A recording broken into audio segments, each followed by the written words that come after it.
Hey everyone, welcome back to my channel. I hope you're all doing well. Now, I'm so excited to do this video because it has been such a long time since I've spoken to you both. I'm joined by two very special guests. I'm joined by Doug and Reece, who are Scotland fans. I thought we could chat a bit about them, a bit about England towards the end because I know that game's coming on tonight. But first of all, how are you both doing? Good. Thank you very much for having me. It has been ages since we last did the video. I think we're obviously speaking off air. I think it's probably been March, April time. So good to be back on. And yeah, thank you for having me.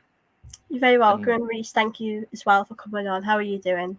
It's my pleasure. Thank you so much for having me, Soph. I am the. I said it a few times on Doug's channel because I've been stuck in as I call it, the enemy territory for Liverpool channels. Whenever United are on, so I'm in the other side of my childhood enemy territory from a United fan, which is obviously Arsenal, which was an even scarier rivalry back in the day.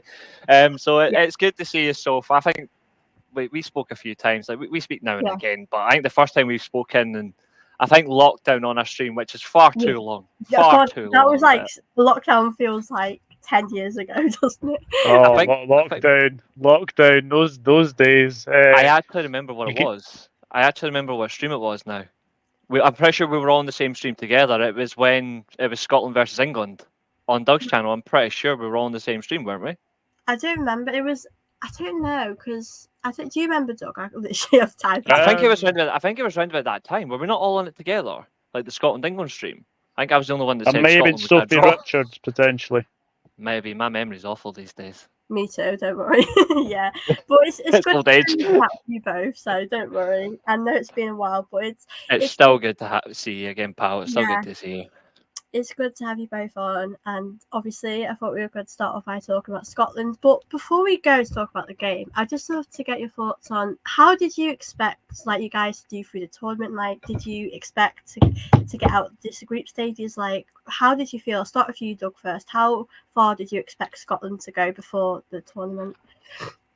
I said this last night in my stream. I had a feeling that I went into these Euros with not a lot of optimism because of obviously what happened the last Euros, especially we've obviously been in a group with England, Czech Republic, and Croatia.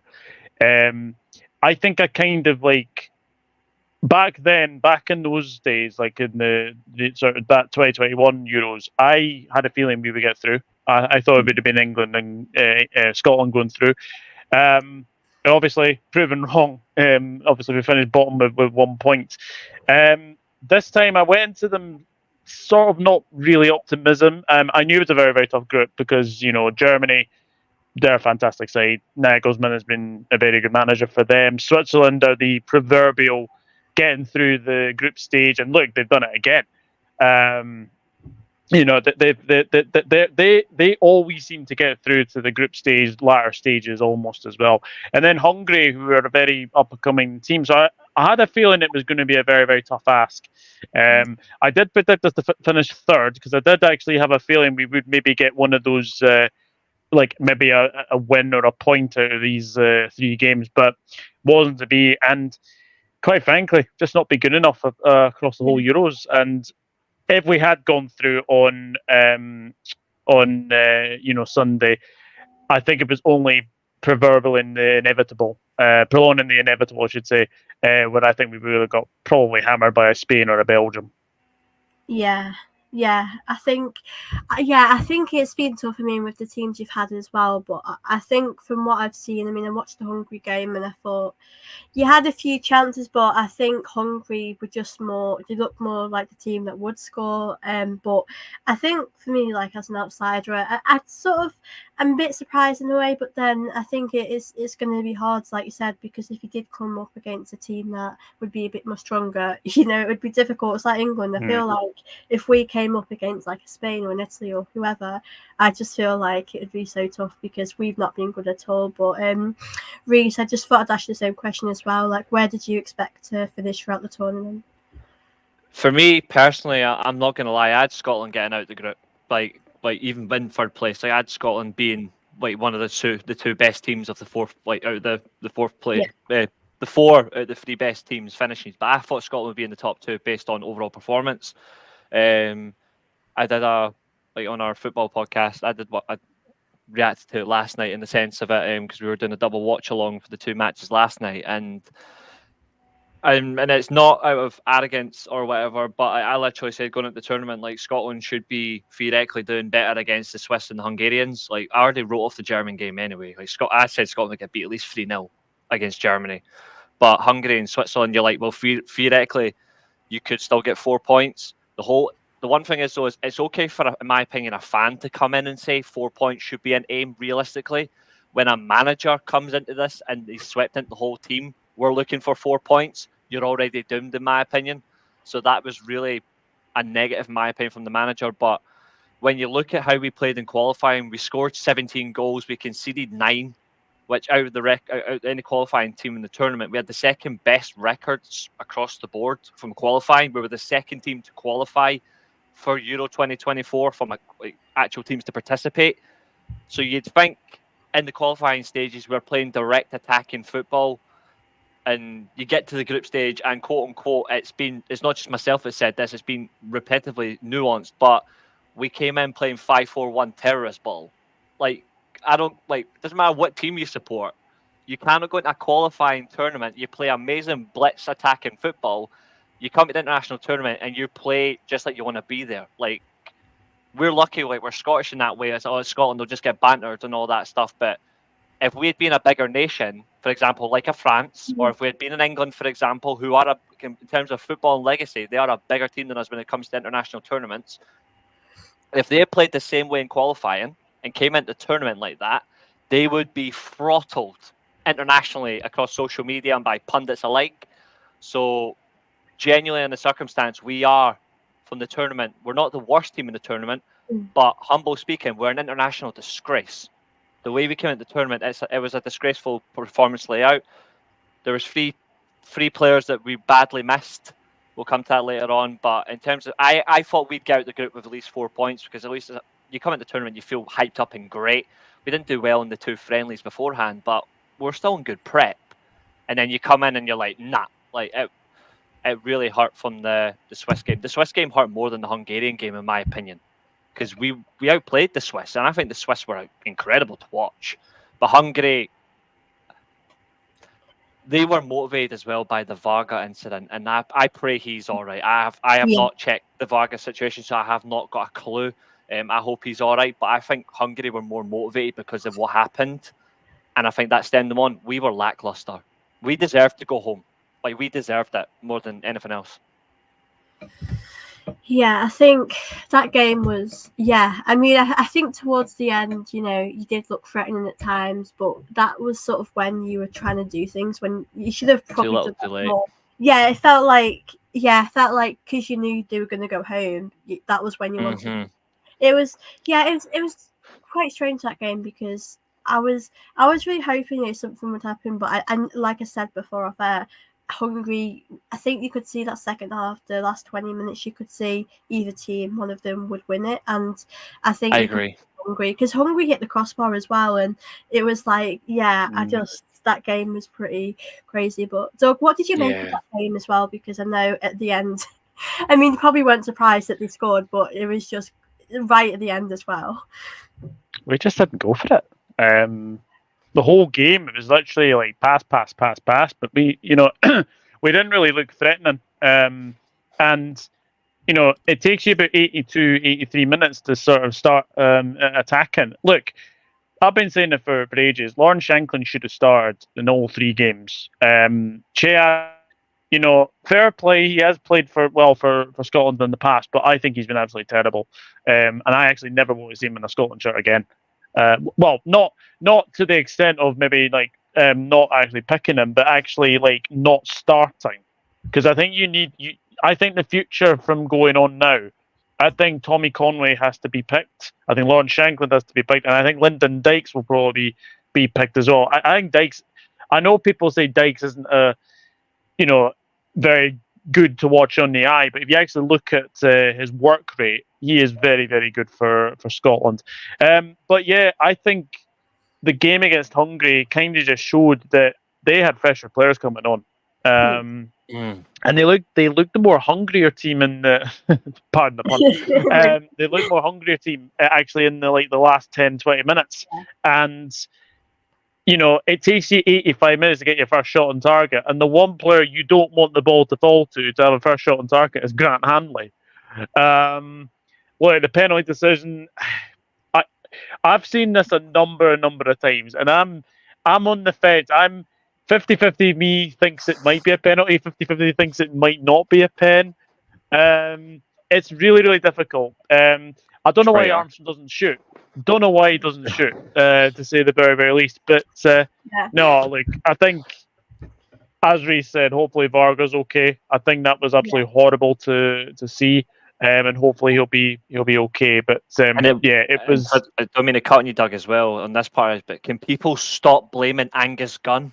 It was a freak accident. It was a freak accident. Yeah, it was it's not like Ederson in the Premier League when he went and nearly tore that player's neck off. It's totally different. It was a complete accident. He slipped from a collision with one of our own players. That's even worse. And then he took out Vargas. Can we stop blaming Angus Gunn, please? Oh, I know. I saw that. I think it wasn't his fault. I think the thing is, you fear the worst when a big screen comes on. You fear the worst. Obviously, what obviously happened to Christian Eriksen in the 2021 Euros. When that big screen sort of comes up as well. But I've got to say, to get the stretcher on, I've got to applaud Dominic Szoboszlai, because he was very, very quick in getting that. It seemed to take an age to get the stretcher on, and hence obviously the 10-12 minutes of added time at the end. So I've got to applaud Szoboszlai, because I think you can see quite clearly that he is a leader for Hungary, and youngest ever captain at the Euros, setting by example. I think he has looked a bit jaded, but in that game, I think he got a bit fresher towards the end, and unfortunately, we just didn't match them. Yeah. Yeah, I think, like you said, I think when that injury happened, I reckon it gave them something inside them that they wanted to win. Maybe for him, because it was a difficult. The injury did look quite bad to me, and yeah, I mean, I saw it when I went to VAR, and I thought surely that can't be a penalty in that situation. It was just, I was really confused, but it was a good decision, to be honest, and it's good that I think VAR's been not bad, but I'm glad that wasn't taken as a decision. Yeah. But I've not really heard about if he's okay, but I haven't seen a thing. I haven't seen a thing. The only thing that I've seen is he's fractured his face or something like that. So, but he's in a stable condition. But yeah, it looks a nasty one. Ouch. That sounds painful, but at least he's stable, and hopefully, God, that injury must be awful for him. But I think it's really good how everyone supported him through that. I mean, for Scotland as well, that game, like we've said, I think I would agree and say that towards the end you were probably wanting to get a point back or try and get some positives out of it. I mean, when they scored, I just think it was game over. But I think for me, when it was 0-0, I was really expecting you to finish third in the group. So I think it was just a shock. I was just surprised the way it ended. But yeah, I mean, I wanted to ask you about the manager.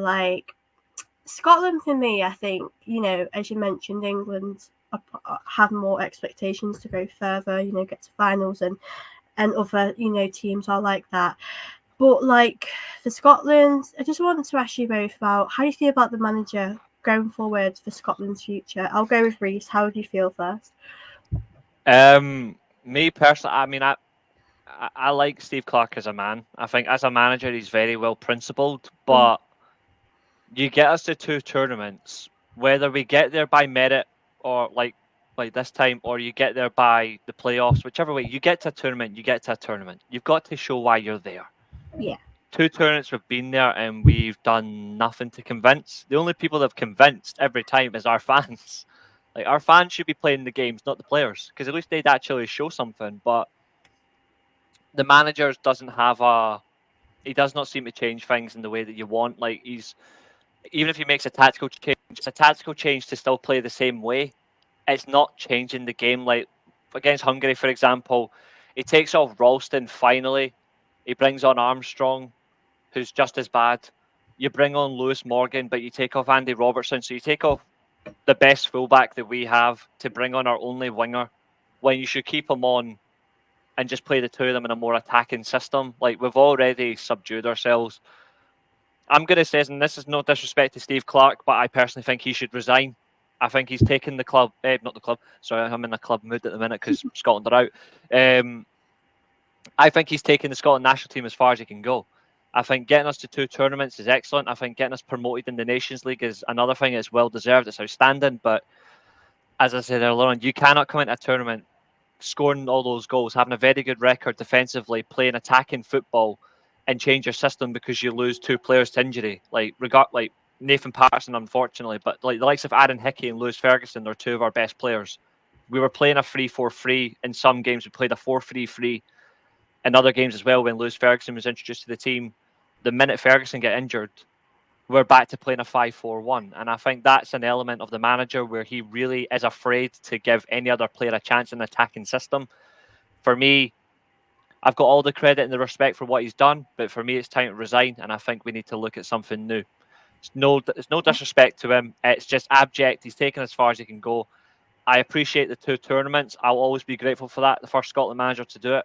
But if you get to a tournament the second time because we've played really well and we only got outclassed by one side, and that was the Spanish in the return fixture, then you at least get a bit of pride. But still, there's no way that he can take us into the World Cup qualifying, in my opinion. I think we need to start looking, but I don't know what's going to happen. I think he might, if he stays on, then fine. But if he stays on, I'm expecting an attacking setup going forward. Yeah. I do not want to see a 5-4-1 again in any Scotland match. That's not right at all for any international side. Yeah, I think, like you said, sometimes it's also about how you're playing that football as well. And if you're not really, playing that beautiful football, and you just four shots in 300 minutes is wrong. Yeah, when I've watched Scotland, it's quite weird. You get in the box and then it just doesn't go quite right. And I think that's something that definitely has to change. But Doug, I just wanted to ask you the same question, really. I mean, I think for me, obviously England, like I said, are expected to maybe get to semi-finals or finals. But I personally think Scotland should have gone a lot further than they have gone. I mean, how do you feel about him and Scotland's future, really? Yeah, I think Steve Clarke's done a fantastic job for Scotland. I think he's he's definitely done a lot better than most Scotland managers have ever done. I mean, 2 tournaments in a row is fantastic. I saw a lot. Like, I was at all the 4 qualifiers. I was obviously at the famous Spain game, which was absolutely amazing atmosphere to be at. I was at Cyprus. I was obviously at the Norway game as well, and the infamous Georgia game, which literally was an absolute monsoon. And I didn't get home till 2 a.m. because they decided to replay the game at 9:30 after taking the players off. I think about 8 o'clock. It was when Scotland scored the first goal, and you could quite clearly see that the pitch was waterlogged then. I do feel, though, that it's time for a change. Now, I don't think he will be sacked because I don't think the SFA can afford the severance package, which is typical of our football association. I don't really trust them, to be honest with you. And unfortunately, I think he will probably continue. The only way I can see him going is if he walks or resigns. I think that's the safest thing that will happen. But look, I think the one thing you've got to say for Steve Clarke, he's done a magnificent job. I think some of the players he's brought in, he has improved some of those players. John McGinn, for example, has been terrific, absolutely terrific. Andy Robertson, fantastic captain. Brendan Angus Gunnan, I think, has been very, very good. I know Angus Gunnan has had his critics recently, but the last 2 games, I don't think you can criticise him. I think being an absolute worldie from Xherdan Shaqiri, and he couldn't do anything about the Hungary goal the other night. But then Aaron Hickey, and he has brought in a lot of good players. Lyndon Dykes is obviously another one. Tommy Conway, Lawrence Shanklin. He has brought in a lot of good players, and I do agree with Reece. I think if we had Lewis Ferguson, I think if we had Aaron Hickey, I think you would have seen a more attacking lineup, but There's a few unfortunately it others. wasn't. Yeah, a few There's a, others as well. like So I'm a long advocate. Like I'm a long advocate for why was Ryan Gauld not selected. Like I yeah, tweeted it. I tweeted it funnily enough before the Scotland game when Shaqiri literally before kickoff. I tweeted if Xherdan Shaqiri can get in the Swiss squad, he plays in the MLS. Then why yeah, can't Ryan Gauld not get in the Scotland squad? And he also plays in the MLS and he's scoring goals. Like it doesn't make any sense to me. yeah. You know, and he's 27 years old. Like Elliot Anderson at Newcastle's been incredible. I don't even know why he wasn't included. Liam Henderson is playing over in Italy as well. Why is he not in the squad? Like Mm. I don't get it. And we failed to convince certain players to even play for us. Like we could have had Livermento, we could have had Harvey Barnes, we could have Anthony Gordon. Barnes chose to stay at home. Livermento wasn't ball. He was like, I can just chill. Anthony Gordon chose the England bench. He's not had any minutes. It's like Cole Palmer. He is not going to get any minutes at this tournament if they're lucky. Yeah. So I feel like you've just wasted opportunities where we could have had these guys in the squad, in the friendlies, ready to go into the tournament. You know what I mean? Like valuable waste. But Yeah. as I was saying, I think going forward, obviously the Nations League, we're in a really tricky group. You know, we've got a very up and coming Portugal side who are doing fantastic at the Euros. We've got Poland, who I don't think have been as good. I think they're a bit of an aging side, and then obviously Croatia. I think they're sort of their golden generation is probably going ever so slightly now. So I think the target is to probably finish second in that Nations League group, and then obviously see what will happen. And obviously we'll have the World Cup qualifying group as well, which is something to look forward to. But I'll be honest and say this: the Tartan Army have been absolutely superb out in Germany. Absolutely superb. I think they have actually been voted the best fans at the tournament, which does not surprise me. When you see some of the stories of like other fan bases, obviously like fighting, you actually see like I think Scotland fans have been like I think there's been like pictures of like elderly people like when it's raining and like Scotland fans have like an umbrella like Yes. guiding them a lot. It's just fantastic to see, and that's what football should be all about. I've obviously seen Scotland fans. I think there was a couple of Hungarian fans said the other night that they were actually drinking with the Scotland fans as well. You know, I think they were taking pictures as well. Scotland fans have been an absolute joy to behold at Germany. It's just unfortunately the team let them down, but the support is just amazing. And I'm going to be at the 3 games at the Nations League at Hampden. I'm just getting back into the sort of the swing of things and going back into the international games because I absolutely love going back to them. Same. I'm going to try and get myself tickets to go as well because it's been a while since I've been at a Scotland game. I love Scottish football. I think the fans have been amazing. I think I do agree about. I think with the manager, I think like you do expect to go a bit further in the Euros than what you have gone, and as well, like you said, Reece, about the football you've been playing as well.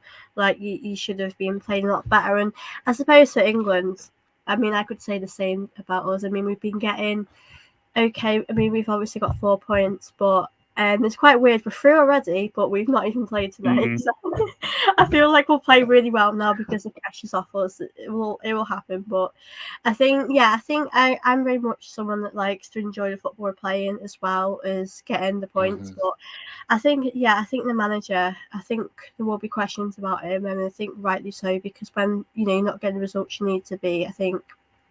People criticise that, but I do agree with the point you make because Scotland should be doing a lot better. I mean, especially when the World Cup comes up, you want to progress in that and do well. But I wanted to, mention this. Tierney obviously had an injury the other day. It looked awful as well. I felt so bad for him.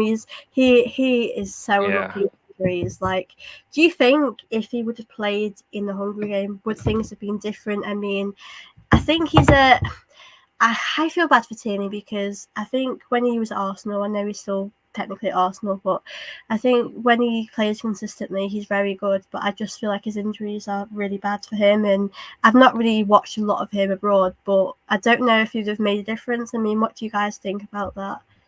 I'm going to be perfectly honest. I don't think it would have made any difference. When you look at The one problem is, like, I've got with Tierney is he's in the wrong position. You know what I mean? Like, I've seen a lot of Scotland fans that are happy to see Robertson and Tierney in the same side. I don't. I hate it. I would rather we play one or the other, because when you look at it, you're already sacrificing. You're sacrificing the potential ability to play a more direct system by having two left backs and right beside each other in the defensive positions. I'd rather we just swept away from it. I also think when you look at Tierney, it goes back to his Celtic days. Like, his injuries were really creeping in his last season. Ever since he moved, they've really kicked on. Like, he's a overplayed young fragile guy, and now he's 26, 27. They're not going to stop. He's going to. I don't wish injuries on any player, but it is coming in the next year or two. He is going to get a horrible injury, and he'll be out for like a year, because I also look at this as well. When you look at him, double hamstring injury in Spain as well. I know he's a professional and he works very hard, but this might sound horrible, but I've been there, like with my back, etc. I don't think he looks after himself very well. I don't, because look how quick he comes back and he gets injured quite quickly. I don't. I know it might sound horrible, questioning a professional footballer. Yeah, I think it's. I mean, obviously, it might not be able to help it, but I do think it's ridiculous how much he gets injured. I mean, Arsenal. It's a joke, yeah, and I would rather play one or the other, because you get a benefit as well. Like, Robertson can start a game, or Tierney can start a game. You can bring the other on. You can get a bit with fresh legs, and you can attack from the same position. It'd be so much better. And they're natural fullbacks. He should be playing in a back four, not in a back three. He doesn't deserve that pain. Yeah, I agree. I mean, I watched Tierney when the game he got injured in. I think he did okay, but like I said, I think with how you were playing, I don't think it would have changed much. I mean, you needed to win, and you can't really, I don't think one player can change the team like that, especially not him. But I think his injury, we're a little bit quicker though. We'd have been a little bit quicker in defence though, but it's not enough. Yeah, I agree. I think in that injury, it was so bad. I mean, I watched it and I thought, oh god, like it's sad really watching a player like him. I can't. Arsenal is. I think that's another reason why maybe Arteta wouldn't want him back as well, because the injuries Tierney has, it's just too much for us. But he's a nice guy as well, Kieran Tierney. He's so lovely, he's a lovely guy. Yeah, like that's the one thing. Like, obviously, family like Rangers side and all that. But also, I've seen him play for Celtic and all that. I've seen him play live as well, and he is a nice guy, and he does talk to fans and all that really well, like humble bloke. So, yeah, like his injuries as well, like his injury record is up there with the likes of Phil Jones and Danny Welbeck. Like, it's just generally awful for like he is made of something worse than glass. Like, even worse than Weetabix. Like, he will fall quickly, and it's a shame. Like, it is a damn shame, but you can't rely on him. Personally, I know this is going to sound very horrible. I don't know what Doug thinks on this. He might disagree, but see, when it comes to the next set of internationals, I would rather it just be Robertson and Greg Taylor in the squad. I think we cannot risk taking Tierney for the expense of an additional squad member. I think it's harsh, but for me, he's got to prove himself for more than a season now for injuries, and I don't think he can do it. And I don't think we should, even though he's a talented player, you shouldn't be bringing a player in. And I'll use an example, because obviously we'll be talking about England soon. Kieran Tierney is basically our equivalent of Luke Shaw. Yeah, a little bit of talent, and he's got a little bit here and there. Inconsistency, can be a bit consistent, but the minute he gets injured, he's out for yonks. Yeah, I can't argue that. I think, Doug, what do you think about it? Because I mean, I didn't watch him at Celtic, but ever since he's come to Arsenal, I remember pretty sure the season we were trying to get top 4, he was like one of our most important players. He gets injured. He's a player you want to rely on, but I just feel like you can't because of how injured he gets. It's so unfair for him as well, because if he's only 27, to me, that still feels quite young. And I feel like if he gets, like Reece says, one big, whether it's an ACL or one big injury, it would be tough for him. Yeah, like I think Kieran Tierney has been a very good player for us. And as well, I think he's been a very good signing for Arsenal, and it's just unfortunate that he seems to have sort of gone down the pecking order. But I think I think if we're being honest, Reece, I think he gets picked regardless. He does. I think it's another sort of option. I think it's another option to have. I think gone are the days where you kind of had. I actually remember Scotland having Kieran Tierney at right back at one point as well. Kieran Tierney and Andy Robertson in the fullback positions. I do remember that as well. But no, I think Kieran Tierney is a player who just can't stay fit. And it looks like a really bad hamstring injury. It looked like a really bad injury that he got against Switzerland. I hope I'm wrong, but I think it'll be a very very. I'd be very surprised if he starts the season. I'll be very very shocked. I mean, obviously we don't know where he's going to be playing his football. Is he going back to Sociedad? I don't think he will be. Will he be staying at Arsenal? I think Kieran Tierney is now at a stage where he needs to be playing. I think he needs to be playing. So it's a shame, but unfortunately, injuries are always going to be part and parcel of football. Unfortunately, Kieran Tierney just seems to just be picking up these wee niggly injuries, and I think that's now 2 serious hamstring injuries he's now had, and I think he needs to be nursed a lot better as well. But look, Kieran Tierney, fantastic player, and I just kind of hope now that he just looks after himself a lot better, because I do agree with Reece. I don't think he looks after himself properly. Yeah. Is it possible, Sophie? If I possibly just share my screen, I'll just show you how bad his injury record really is. This is Kieran Tierney made his debut in the 16-17 season, which is mad. Long time ago. But this is generally he made before that, but his injuries started in the 16-17 season. And his injuries, if my laptop decides to behave itself, come on, behave, please. sometime this week, laptop. Don't worry about it. I'm used to it. I'm used to this laptop being a traitor. Come on, there we go. So this is Kieran Tierney's injury record, and it's ridiculous.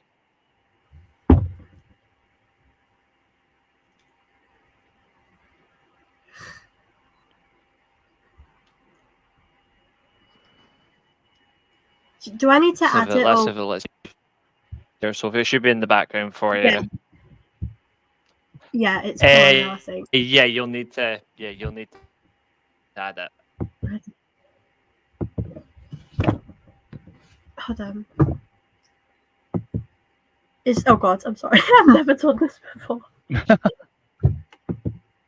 What should I do now? How do I zoom it in? It's awful. Is that? I'll zoom in for everyone as well so they can see a little bit closer. You're fine. Okay, yeah. Oh, there we go. Yeah. No, it's okay. So up too far. That's his injury. That's his full injury record since the 16-17 season. That is pretty bad. It's the amount of games. Yeah, it's a shame, isn't it? You got 100 games or so missed. I know that's over a 7-year period, but that's a 7 or 8 year period where you've missed 19 games, 17 games. These are all including international matches as well, club and country. So many of these games are so vital. He's had 3 injuries this season already, and they're all the same injury: hamstring. Yeah, I think you make a good point about him looking after himself. It's hard, really, what else he can do. I mean, I don't know. Arsenal always had so many. I didn't watch him at Celtic, but I don't know if he had if it was bad then. But I know since he's come to Arsenal, it was his knee, I think. I think it was serious. I think it was his knee. Yeah. I think it was a serious knee injury that he had, and then obviously, I think it's been hamstring, hip. It's just a real shame that a very good player like that is unfortunately injury prone. But again, it's the number of games he's missed. We're always looking at that. I think it had 21, 17, 18. I think there was 27 one season as well. It's just. it's really, really sad to see, but unfortunately, Yeah, injuries are just following his game, unfortunately. yeah, It's about yeah. I think it's over 100. It's over 100 in total games Yeah. he's missed. yeah, it's a real shame though, because especially when Arsenal won the FA Cup, he was incredible. Like, I think he was our most consistent player at that time, and but I think as well now I don't see how he would fit in at Arsenal. I mean, I Yeah. personally would need to move Zinchenko on, but I think it's more I don't see him fitting in how we play anymore, which is a shame because I do really like him, but I've heard. I don't know if this would happen, but I've heard people saying about him maybe going back to Celtic. I mean, I know he'll always love Celtic, but I don't know. His future's another one, what he's going to do, because I don't think we'll keep him. I mean, we've got Timber now, who will probably play there, but yeah, Tierney's future's a bit difficult. He'll be like a new signing for you guys next season, Timber. He'll be like a new signing to you, especially with the amount of injuries he's had. I'm not so sure he'll go back to Celtic. I don't think Celtic can really afford him, if I'm being honest. Obviously it depends if Celtic can get the money for, I think, Matt O'Reilly, who I'm absolutely amazed is not in the Denmark squad, by the way. Absolutely amazed.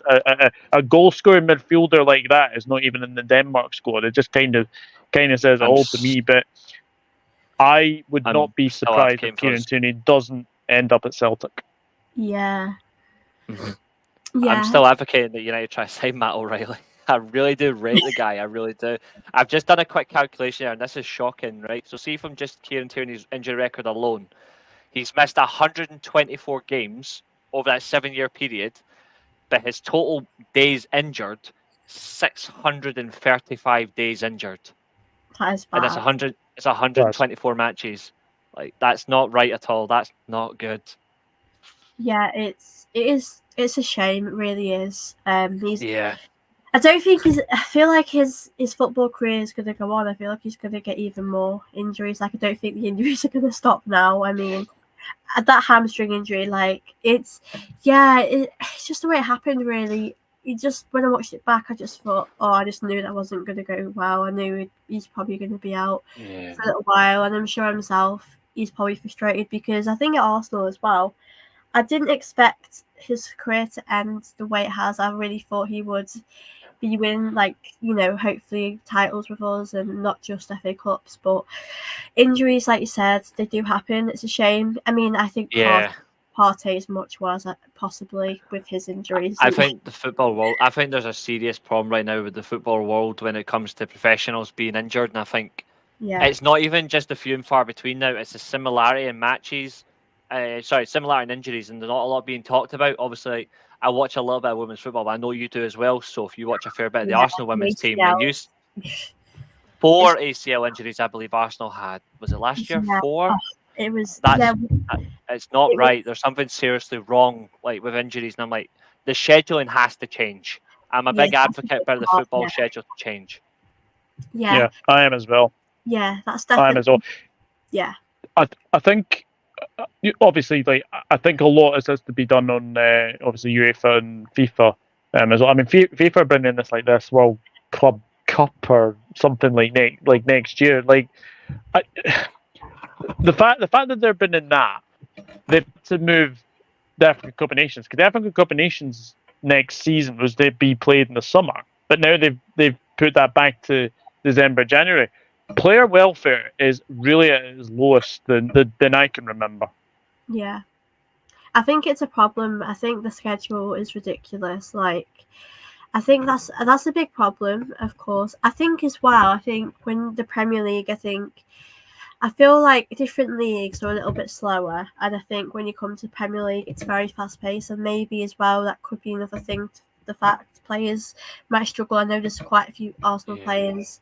Maybe like a Vieira that's not really. There's a lot of players at Arsenal that have struggled. I think that's why Partey as well has been injured for like half of our season. Zinchenko might be different because he did play at Man City, but I think the injury situation is a big problem, and I don't see it going away anytime soon, really.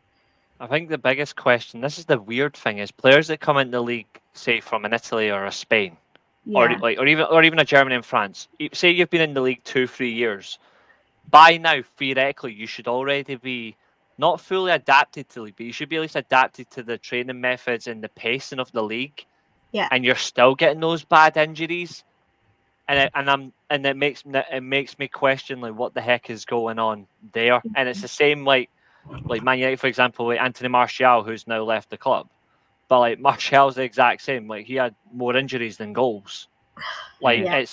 it's a reflection of what exactly are these players doing? Are they even training properly?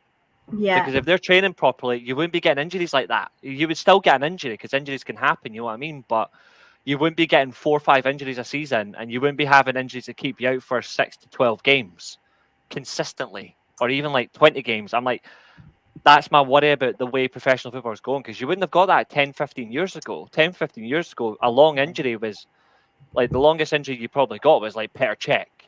or Neymar when he had his back broken.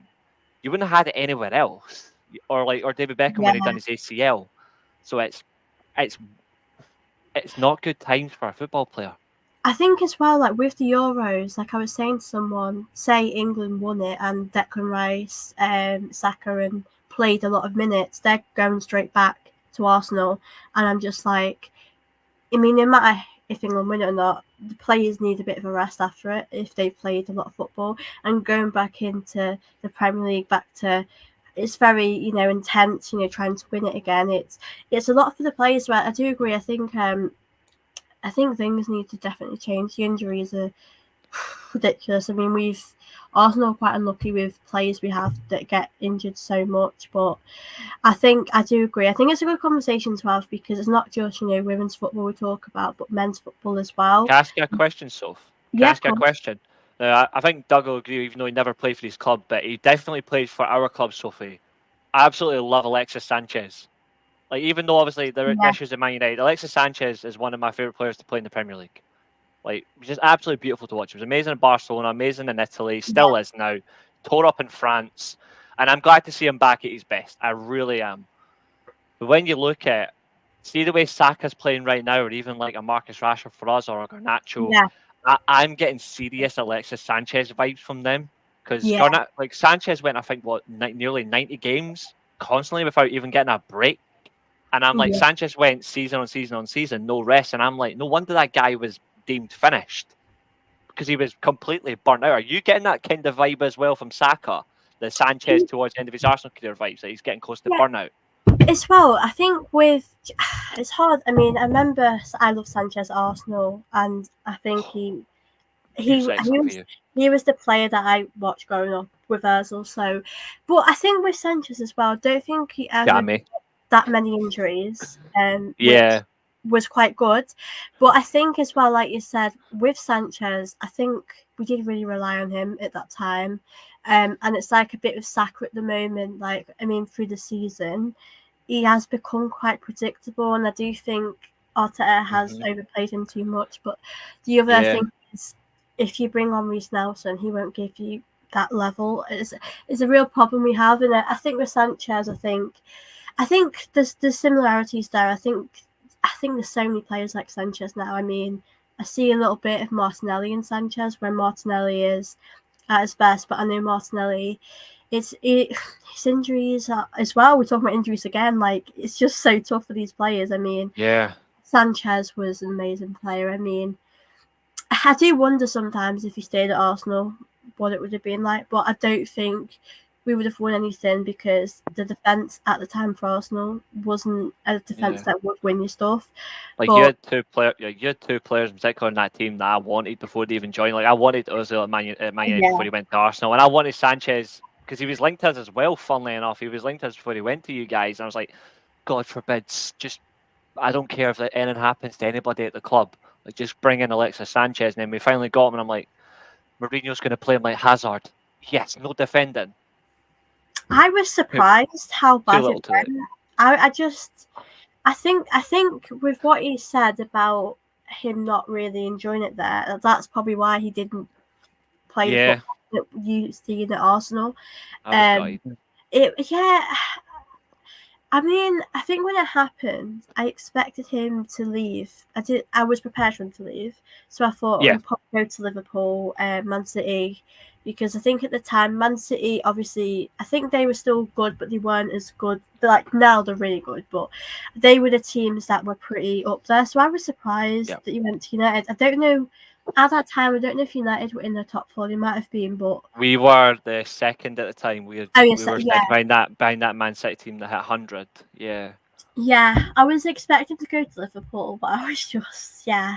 I thought he was going City. I thought he was going to go to City, and I was like, that would have made sense. But we gave him too high a wage, and I was like, it's a shame because he was a player that I would be like, I would break the bank for Alexis Sanchez, but Yeah, his he was it didn't work out. I don't know why we didn't play him through the middle. He was amazing.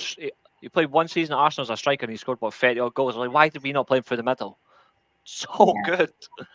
Oh, yeah, he was a very special player. I mean, I think we all knew as Arsenal fans he was going to go because Yeah. at that time we just weren't ever close to winning things. But I do wish now, like, I would love him in his prime, up front. I just think he was the perfect striker, the player.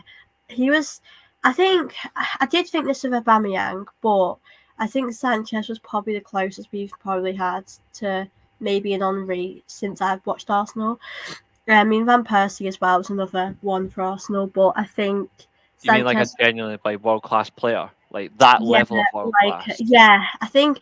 I mean, Henri, people move on, and he had to leave at some point. But with strikers, I just feel like it's not been a success recently. I mean, Havertz is good, but I just think if we brought someone else in, but I would love Sanchez back in his prime because he was a joy to watch. It's a shame that it ended. I mean, how it did, but I think you'll always love Arsenal. But United, I didn't expect it to go like that. Like I thought he would have been. I thought he would have just been that one signing, that linchpin. But he's my go-to comparison for for players. top player who really was like at the top of his game, and then he was just not getting a single rest. And I get it; he was your best player; you had to rely on him. But it's just an indictment that you just weren't prepared, and that also for him as well that he just had the inability to say no, and he just kept season after season, Premier League, European campaign, then goes to a European tour, like an international tournament. Sorry, with Chile, and I'm like, dude, you should have had one summer off. Like you should have just had one summer off. But it was actually, I think because of he never. I mean, as far as I'm aware, I don't think he ever got injured that much. So I think his body could actually manage. I don't remember a time where he was off. I mean, I know sometimes he might have come off the bench. I know. I think we played him. I think Wenger played him all the time, but I know there were times where he probably came on a bit in the second half because I know Giroud was still Arsenal then. I think Giroud was more substitute person, but Sanchez. Yeah.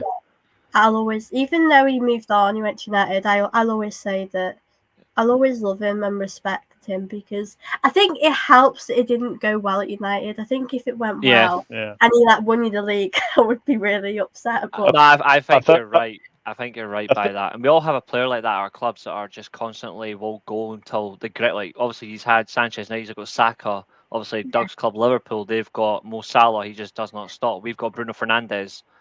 Just does not seem to stop, and it really is a problem that these guys love football that much.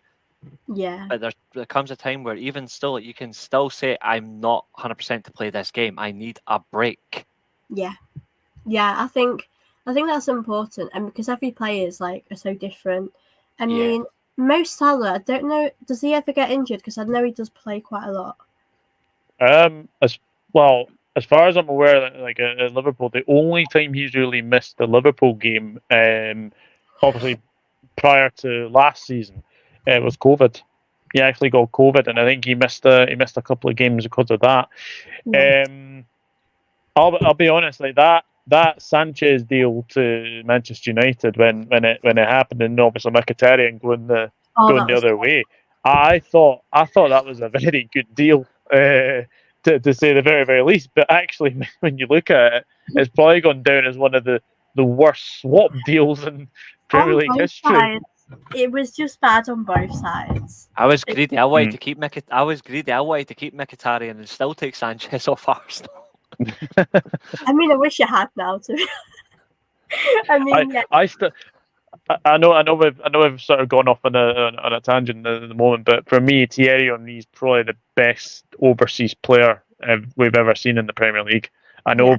Obviously, people might say, obviously, Eric Cantona, Manchester United, Dennis Bergkamp is another one to say the very least. Zola is another one as well.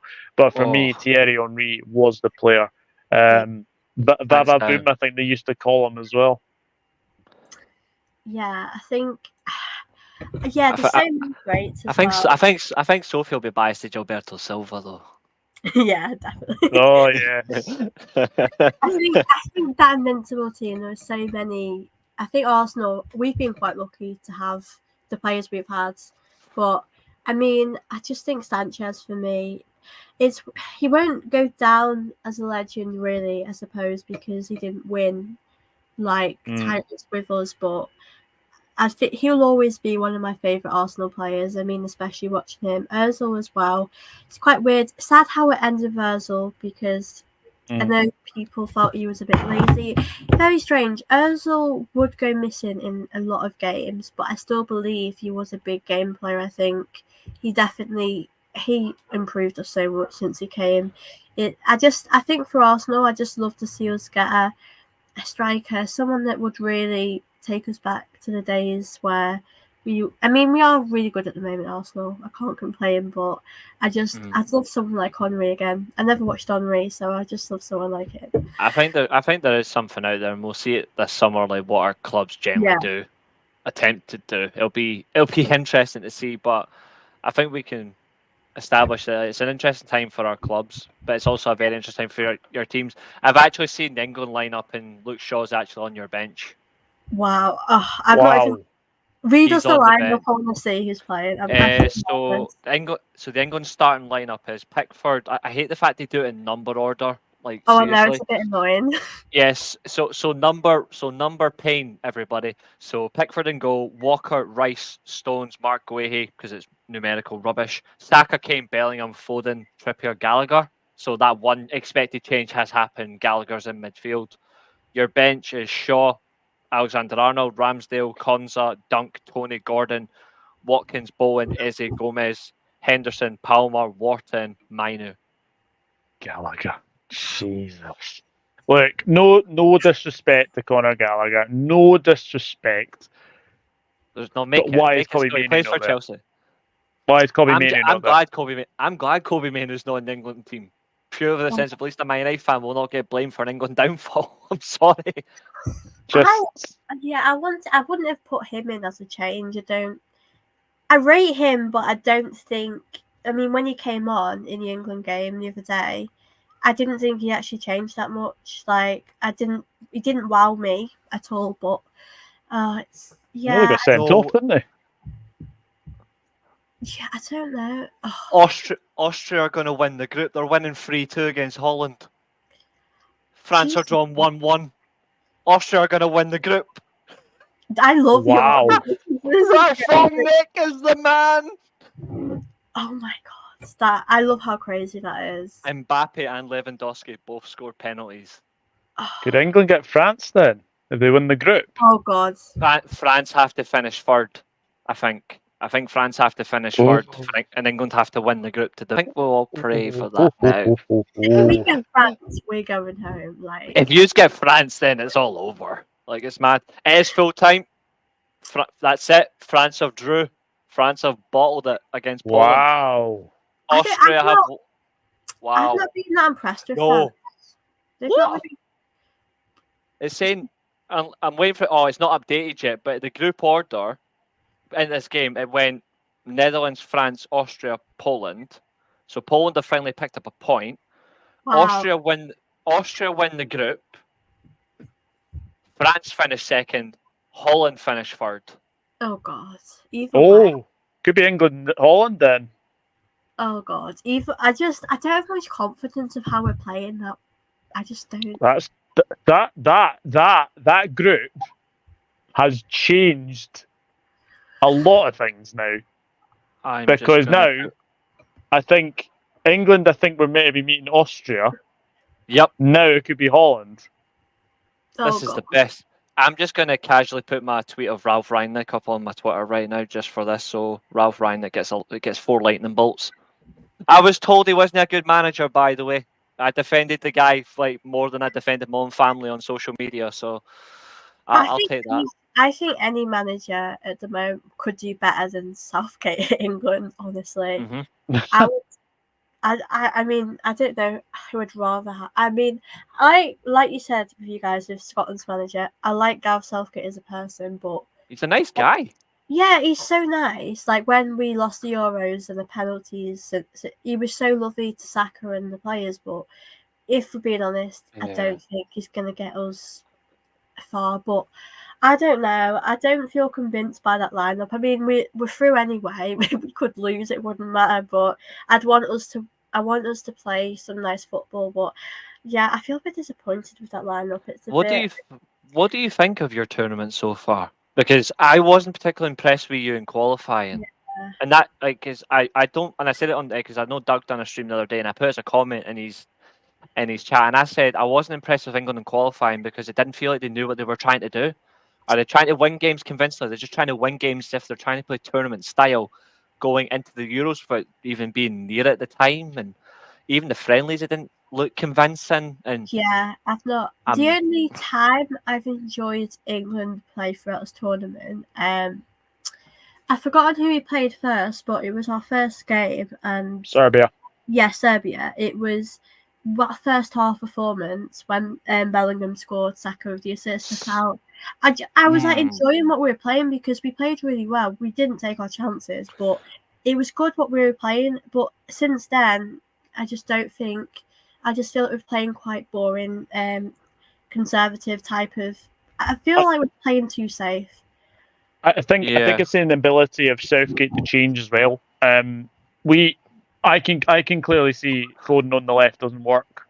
Yeah. But I think every England fan, every neutral fan will know that most of Foden's goals come from the central field position. Yeah. And that was what made him player of the season as well. I agree. I think as well, Alexander-Arnold is not a midfielder, and no, I don't care what anybody says. I know he's been playing this sort of hybrid role at Liverpool, but unfortunately for me, he's not a central midfielder. I don't think he will be.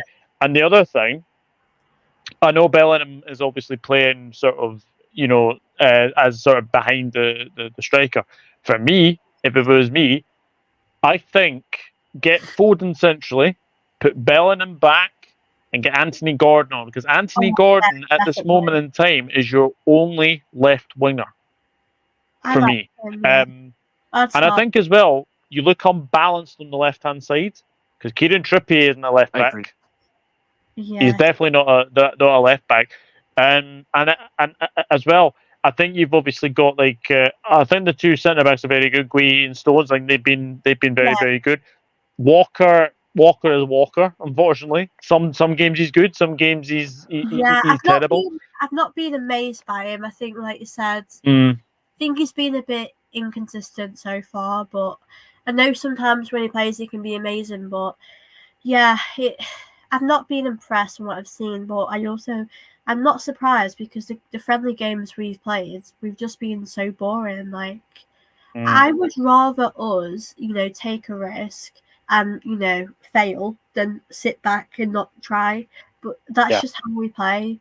That's how Southgate sets up. And I think as well with Foden, he has had a lot of criticism. And I do think as well, I know if he has chances that he misses, yes, that's on him. But I think the way Southgate is setting him up to play, he's sort of failing him. That playing him at in the wing is not going to help. I'd rather him just play up top because he is a very incredible player. Like for City, the season he's had has been incredible. But I knew when he's at England, it would be different because of how we're playing.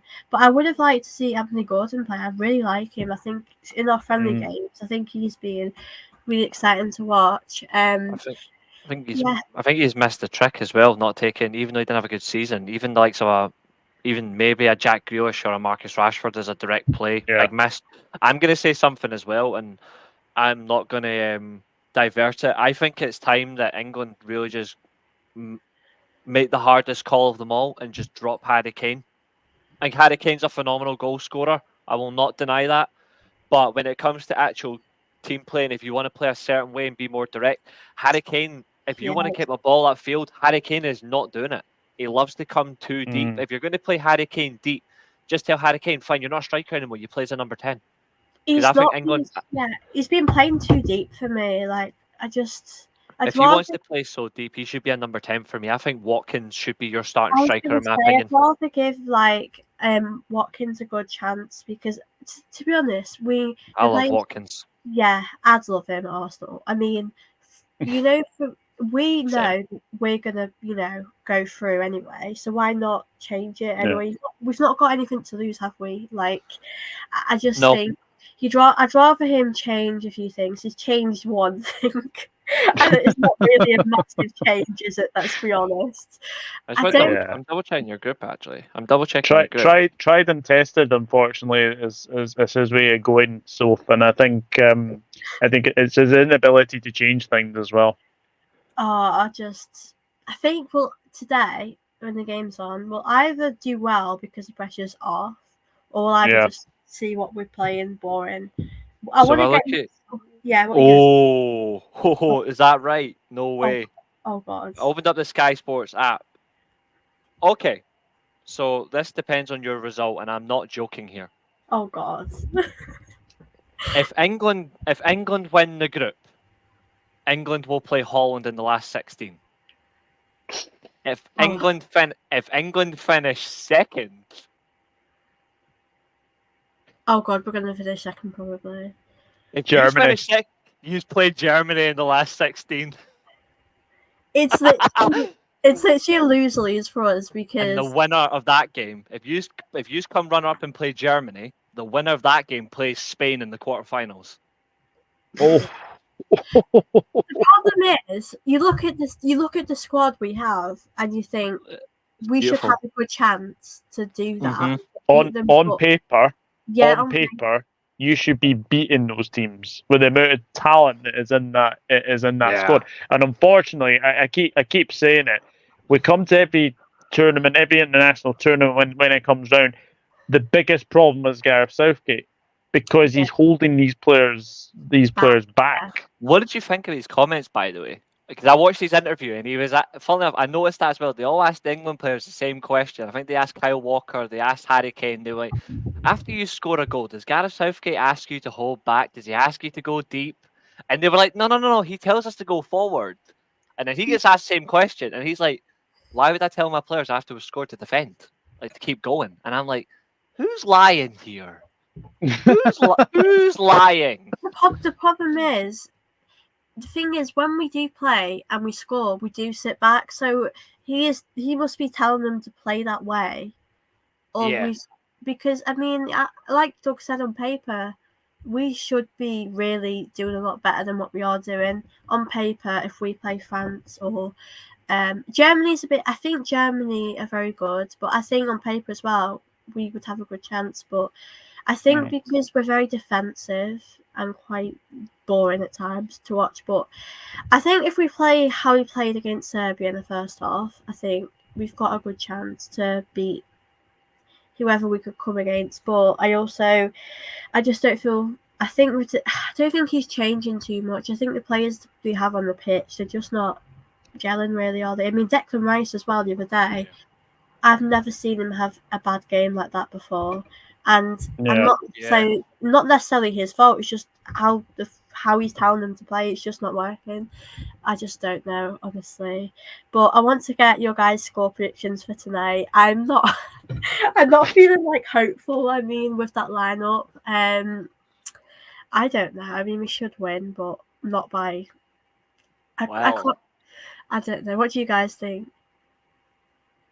Well, to be fair, I was hoping that England get Germany in the last 16. That's what I was hoping for. I was hoping for Euro 2021 revenge personally, so I can sit there in my Germany shirt. I I think you'll draw 1-1. I still think I thought England were going to walk the group originally, but then after the second game performance, I was like, yeah, maybe not. I still think you should win, but I think the way you've been so abject in the 2 games so far, I'm a little bit questionable. I think if Slovenia can feed the ball really well to Šeško, and Oblak just has the game of his life, which he does quite a lot anyway, I think Slovenia can get a crucial point here. I think he's will draw. But if he's win, though, at least he's got Holland. And I'd be very interested to see that game. I think he's a likely win, but I'm going to stick for a 1-1 draw. Yeah, I mean, I can't argue. We've not been playing great at the moment. I mean, yeah, I reckon, I honestly don't know how to feel about this game. I think the lineup, because we've not made many changes, I didn't expect him to make any changes, really. Because, I mean, I think this is the game to make them changes, to be honest. Like, Ollie Watkins, I mean, is he ever going to get any minutes? Like, I've not really seen him. Same with Cole Palmer. Why not play him? Like, I don't actually understand, but I think the only reason why he's not playing is because Harry Kane's starting. Because it's one thing that he seems to just get is penalties. But I think Cole Palmer's a decent player. But one thing he did at Chelsea so effectively is set pieces. And I'm like, why would you not give this guy an opportunity? He's good. He's good. I like him a lot, actually. I mean, as well, if Harry Kane's not playing and you play Ollie Watkins, if it doesn't work, just, you can always change it. I think people would rather see Gareth Southgate take a risk and start someone new, and if it doesn't work, at least you can say he's tried something different. But it's the fact he's not trying something different and we're just doing the same old. We have that's what I'm saying. Yeah, your lineup is mental. Unbiased TV. He's a good guy. I like him. There's a madness about that lineup, but for example, in this game, the one thing I would have liked to have seen personally, and this is from somebody who likes some of these England players. I think the more interesting thing is I agree with Rice Gallagher as a base at the minute. Because I don't think I'd like to keep Kobe Mainoo away from any situation where if it goes wrong, he gets the blame. Yeah, it'd be a shame. Yeah, I do not want to see that happen. In the last game he played, and I was like, I don't want to see that again. This would have been the perfect game for a front four of Watkins, Palmer, Foden, or Eze, and then get Gordon on the left. I think Eze, we should see more of him, actually. I quite like him. I love him. I'm annoyed that Elise's went to Bayern because I wanted Elise and Eze in the summer. I really wanted them both. But they're amazing. Yeah, I love them. Yeah, I hope he does well at Bayern. But Eze's still there, so United, please sign him for me. Yeah, I really love the guy. I think he's so good to watch. Yeah, I'd love him Arsenal, but I just don't think it would really happen with Eze. But I think as well, like Saka, I wouldn't mind him coming off the bench. The 60th, 70th minute. You try something new as well. I mean, I like seeing Saka play, but I don't mind him being on the bench because I know whenever he comes on for England, he does incredible. But I mean, the other day, Gareth Southgate took off so many players. I mean, I'm glad he took off Harry Kane. It's just not working with Harry Kane. Don't know if he's. I think in that position, that striker position, because he's not really doing that much. I think like we said, he's more his hold up play. Is good. He's good at doing that, but his scoring ability, at the moment, he's not really doing much. So I just feel like if Southgate is going to play him there, you've got to play him a bit deeper and maybe put an Ollie Watkins there, because I'm sure Harry Kane can be great at assists and other things, but I just don't think he should be playing in that position right now. Harry Kane is becoming more and more like Wayne Rooney, every day, in terms of going from a striker to a 10, and he's doing it very quickly to try and keep himself involved. But if he wants to play as an attacking midfielder, that's fine because his passing range is incredible. Yeah, he's got brilliant vision, brilliant passing. He's got an amazing shot on him. But if he wants to play as a number 10, he needs to do it now, because the quality that England have got as backup strikers like Ivan Toney or Ollie Watkins, just make them the two strikers. England don't need 3 strikers in a squad. You only need 2. Like Watkins and Toney would be enough. Or even Callum Wilson, if he was an option. One of them. I'll be honest. I'll be honest with both of you. I think England will win, tonight. I've gone 1-0 England, but I have a feeling that the group will stay exactly the same as it is at this moment in time. Like England will finish top, Slovenia will finish second. I think Denmark will draw with Serbia. I think Serbia finish bottom. Yeah, I think we'll win. I reckon. I agree with Doug. I reckon it'll be like a 1-0 win. But I don't think it's going to change with. I think we're just going to stay as we are, really. But yeah, it's. I just worry for who we have next. I don't know if we'll play any different. I mean, I just think this team isn't working. And when we played the bigger teams, like you said, with Scotland, and if you guys would have come up against Spain, it would have been really difficult. So I worry for us when we, whoever we play next, it's going to be so much more difficult than it is already now with the groups, because I think the teams we've played, it's very hard because on paper it says different. The players we have, he's not really getting the best out of them. But I do think as well the players we've got on the bench, it feels almost like the wasted just sat there. Yeah. And I agree with what you were saying, Reece, before about just someone like Grealish. He's not had the best season for Man City. There's so many other stars there, but I feel like for England he could have made a difference. He'll win you. He'll win you the really sort of cheap free kicks, the going down very easily. He'll win you those free kicks. They done that at the World Cup, mind. They won that one foul on the edge of the box. Grealish won it, I'm pretty sure, and it was Rashford that scored the free kick. Make use of it. Like those moments are huge in a football match.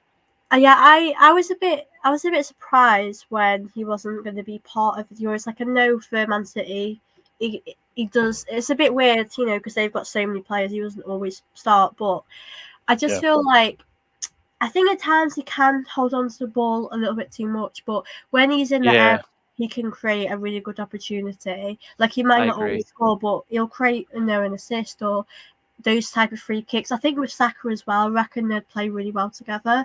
So Maddison, I think with Maddison, I felt okay because I think at the start, injuries. Yeah, I think it made sense because at the start of the season for Spurs, he was excellent. He got injured, and then he never really became the same player he was at the start. Yeah. So in that one made sense, but I think with Grealish, I felt a bit disappointed, really. But I like that Adam Wharton. I think he's going to be a decent young player for Palace, but I don't know why he's in that England team. Like, what did he do? And this is no disrespect to him, but like, what's he done all season to justify getting a place at that England team? At least Kobe Mainoo, for example, as a young player, he had fantastic season across the board when he got into the team. So he made sense. But what did Adam Wharton actually do all season? Like, he didn't really strike up for me until the end of the season. It seems like, you've had a good second half of the season, you can get in the squad. For me, that's not the answer. But I agree about Maddison. I think Maddison's a fantastic player, but the injuries really hampered him. I know he was a little bit hot and cold for United, but I think even the likes of Mason Mount as a versatile option should have been contender for the England squad, in my opinion, as well. He's always delivered when he's played for England.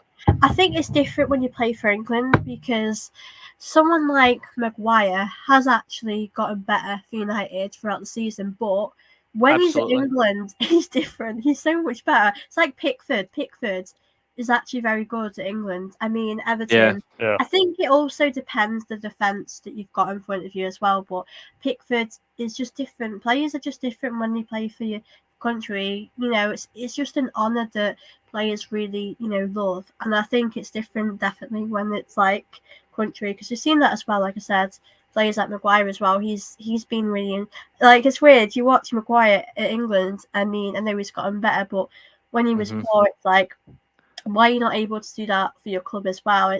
It's quite a different scenario. Good question. Good question. Very good question. I think I was quite surprised as well by inclusion of your squad. Like, I know he's heavily linked to us and all that, and fair enough, but I'm surprised that even Jared Bramthwaite didn't get to go. I still, for the life of me, because I watch AC Milan every single week, and I have done for 20 years. How on earth does Fikayo Tomori not get in that England team? I don't understand that at all. He is an incredible defender. I think some of his Southgate's decisions are just... Or even Sancho. Like, Sancho was brilliant at Dortmund this season. Oh my god, I love Sancho. I do really like him. I think He has a bit of a weird nut at times, but he's still like he had a brilliant second half of the season with Dortmund. yeah, I enjoyed watching him actually. Yeah, there's so many players I know it was Ben White's decision really not to be part of the England team, and to be honest, I don't really blame him because of Yeah. Southgate, how we play. But I just think if he was in this England side, I think we would be playing a lot different. But there's so many other choices he could have picked as well. It's like I think with Luke Shaw, I do think about it. Like if he's injured or if he's not able to play, then why are we bringing him here to play? And as he gets injured, Yep. like don't get me wrong, the last Euros he was excellent and he was probably yeah. one of the players I love to watch. But Yeah. this is a different time we're talking about, so it's just his decisions are just a bit strange, really. Southgate. I mean, I was surprised he didn't pick Henderson for once because he's got favourites. So I was surprised. I think every England fan was quite shocked that Henderson wasn't included in that squad. But who's the impressions guy? Like the guy does like random impressions. He done an impression video about I think it's Al Foran. I think it might be an Al Foran. He's a guy who done the impression of Steven Gerrard as well. I know who you mean. Yeah, I think. Yeah, he done an impression on Gareth Southgate about Jordan Henderson not being in the squad, and he's like, "Listen, Jordan, you've just not been good enough this season. You went over to Saudi Arabia, and you came back, and you were awful." Dan Farley. It's when he went over to Saudi Arabia. He's like, "Mate, you're finished." He's like, "You're finished, mate. You can't get back into my team. Like you went over, and now you're playing the non-competitive league. You're playing for Ajax. Like you're not playing football anymore, mate." But he's like, "Oh, they celebrate my name. They celebrate my name. They get to play, and they're like, you're still not in the squad. Bye." I know. Do you know what? I'm sure. I think it was Wayne Rooney actually. I'm pretty sure he said he had having Henderson in this team now would be good for experience, but I don't think it would make any difference having him in this team. He's not going to win games. He's not the player he used to be. I don't know if you've seen it, but I think it was up to it was the FA Cup final. Rooney was a pundit for, and he got the score right. I'll give him that. but he said one other thing that's very crucial, and it's a coincidence that Luke Shaw is in the England squad. When he said there's certain players who are either feigning an injury or they're not proving their fitness so they can go to this tournament, and I think 100% top of that list is Luke Shaw because he specifically mentioned Man United players, but I think specifically Luke Shaw was top of that list because all of a sudden he's back in the England team or he's in the England squad, and I'm like, no. If you can't do it for Man United, you should be nowhere near that team, regardless. Yeah. I think if you're not fit enough, really, you shouldn't be going to the tournament. I think Luke Shaw, I like him a lot, especially what he's done for England in the past. Yeah. But if he's not fit enough to play, even in these stages, I just don't see the point in why there's other players you could have. It was Southgate's comments as well. It was what was it he said? He said it was a risk, but it was a high risk to bring Luke Shaw. And I'm like, you've got other English wing, but what about that Mitchell? What about that Mitchell boy that plays for Palace? Like he had a decent season. Like why is he not there? I don't know any other English left backs because Ben Chilwell's rubbish, but I don't know any other English left backs. So like you would have to probably tell me if you like Lewis Hall. Maybe I don't know, but I don't know how he actually had a good season for Newcastle. I barely watched them because I don't like Newcastle. The left back one's hard, really. I think the choices, don't think there's actually quite a lot, really. So because I would have stuck Brantford there as well as a left-footed. Like if Man City and the Netherlands can get away with Nathan Ake at left back, then why not play Jared Brantford as a left back? And yeah, we've not really done great on that. Southgate has got a lot to answer for, but yeah, the game tonight, I'm just. Do you know what? I just want us to play some nice football, but I don't feel hopeful with the lineup. But I just want to see some players get a shot that haven't really played. I don't even think Cole Palmer's actually played any of these games yet. Which he's played. Him and Gordon have got 0 minutes. I just can't understand that. I just think Anthony Gordon as well. I would have loved to see him play. So I'm disappointed, but I'm not surprised because, like you said, Southgate, he does always stick to what he's comfortable with, maybe. But I'm hoping for a good performance. But I'm just excited to see who we face next because I don't think we've got it good either way, whoever we come up. It's absolutely It's absolutely incredible that you could play literally the two most insane rivals of each other as different opponents. You could either play Germany or you could play Holland, and those two hate each other. It would be perfect because the German fans wouldn't have a clue who they would want to win, and Yeah, the Dutch fans would 100% be on the England side to beat Germany. Like it yeah, would be Germany. it would be genuinely funny. I would not want to face Germany. I think they're going to win the tournament. I've had them since Yeah, the beginning. I think they'll I win it. do. I do now. I saw. I've not watched a lot of their games, but I watched the first one. And I thought I feel confident they can go far. Actually, I think they could. I definitely see them in the final. Mhm. But I think with France, I think as well. I just think they'll. Whenever we play them, it's always a difficult one. But I think we've just got to take it game by game. But I mean, I just want to see some good football. I want to see, like I said, I think the substitutes are going to be. We've got to give people a chance because if they're just on the bench, and know it's nice to be out in Germany, but they'll want to experience that.